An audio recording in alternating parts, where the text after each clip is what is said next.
Okay, so can I borrow your dictionary? I'd like to look up professionalism. I've got a Webster's, the original Webster's. Cool. I like Webster. Okay. What are you talking about? That's not the dude who did the dictionary. I know it's a different Webster. And you know this is all going on the video. Oh, this is the best part of the video. Yeah, so guaranteed. This is our summary of NXT Takeover 2. I would say overall this is, of the 3 shows, and I hate to say it, but it might be the worst. I felt that all the other ones had generally 2 big matches, whereas this one had sort of 1 and a couple maybes.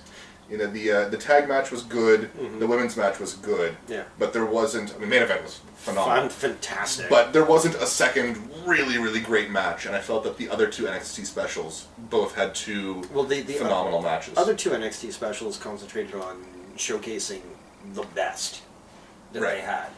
And they sort of moved everything forward.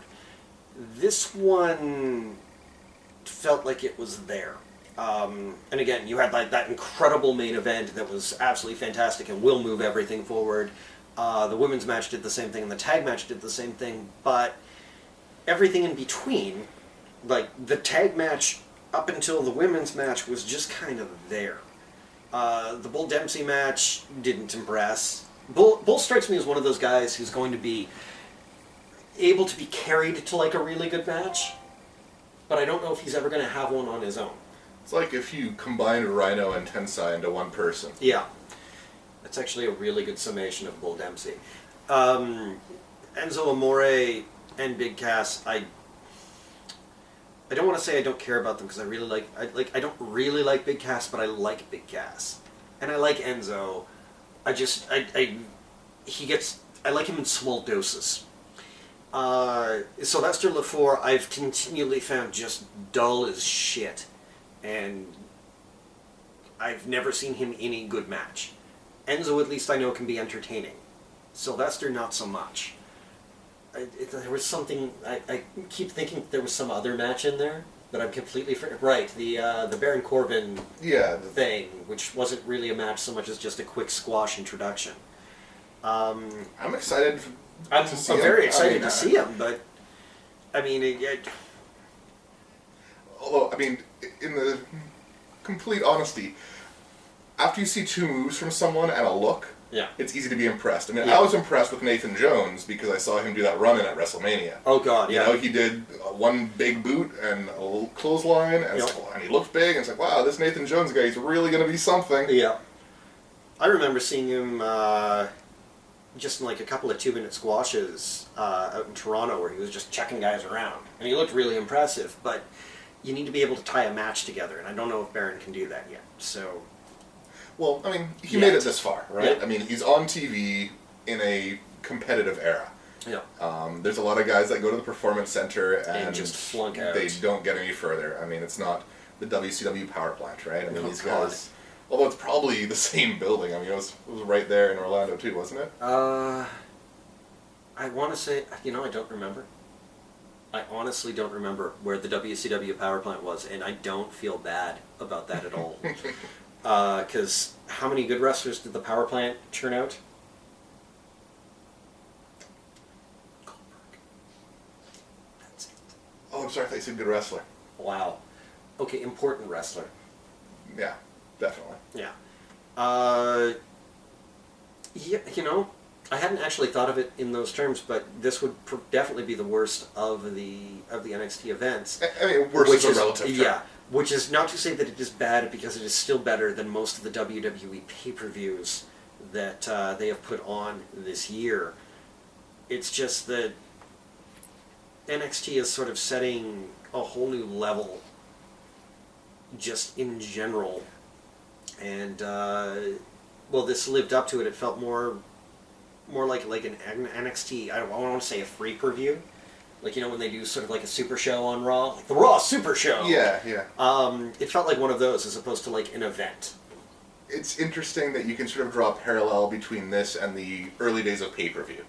you know, or even before pay-per-view when it was, you know, these big Clash of the Champions type Yeah. shows, and I guess the first couple Starcades were not even pay-per-view, they were closed circuit or whatever. Yeah. But in those days, you would go months without a show, and you have one, it's this big thing, and now NXT sort of feels like it's getting to the in-your-house era, right? You have these, you just have to put a show on every few months, so, well, let's see, what are our big programs, we'll put those together. Yeah. It's not the sort of thing where, oh, we got this incredible program that's building up, we need a show for this fight. Yeah. It's, we need a fight for this The show. Like, the main event was incredibly well put together, and definitely you could see the pacing behind it, but as much as I love tournaments, the second tournament in a row to determine the challenger for the women's title is sort of like, okay, so we're doing the runner-up tournament now? The winner of the runner-up tournament gets a shot at the title? Why isn't there a story-based reason? And you had a ready-made story-based reason in Bayley being Charlotte's ex-best friend and Charlotte betraying her. And I'm kind of curious to see where that goes now. So again, like, well done there. The opening match with the tournament building up to the tag thing. Again, I really like tournaments, and I get that, you know, the Ascension had basically murdered everybody that had been in the ring with them, so you need to have a tournament to establish who gets to be the victims. In this case, they won, but there was too much there dragging it down, because I didn't care about anything else. Like, this was a 3-match card for me, and the other two were also 3-match cards, and that's fine.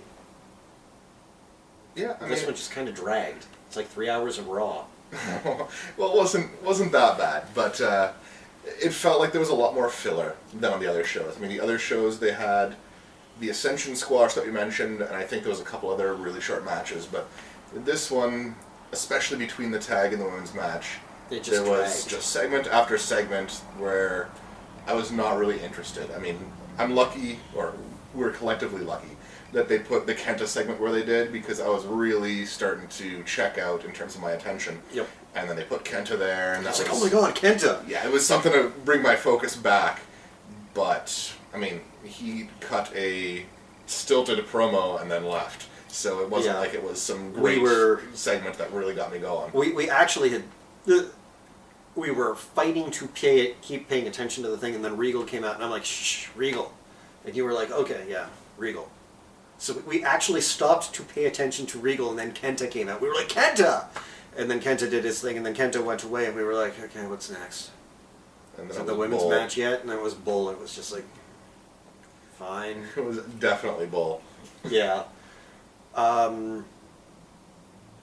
Overall, I'd say this was worth the $9.99 for the WWE Network.